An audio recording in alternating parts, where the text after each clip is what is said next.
200 কোটি মুসলমানের কলিজা চুরমার করে দিয়েছে। আরো জোরে আওয়াজ শুনতে চাই, ঠিক না বেঠে? আমার আল্লাহ ডাক দিয়া বলে, নরেন্দ্র মোদী, তুমি কয়জন মানুষ নিয়ে বাবরি মসজিদ ভেঙে দিয়েছ, কিন্তু আমি আল্লাহ এমনটাই করব, একটু বলে আস্তে রান্দে ধীরে খায়, তবে গোস্তর মজা পায়। আমার আল্লাহ বাবরি মসজিদকে বাংলার মুসলমানদের আহাজারি কান্না ভালোবাসা, উলামায়ে কেরামদের ভালোবাসা, মুমিনদের কান্না ভালোবাসা, মুমিনদের দোয়া মুনাজাত আল্লাহ এতটাই কবুল করেছে।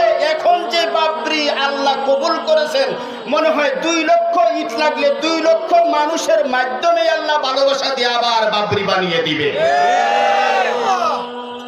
আমার ভাইরা, সেজন্য আওয়াজ বড় দরকার।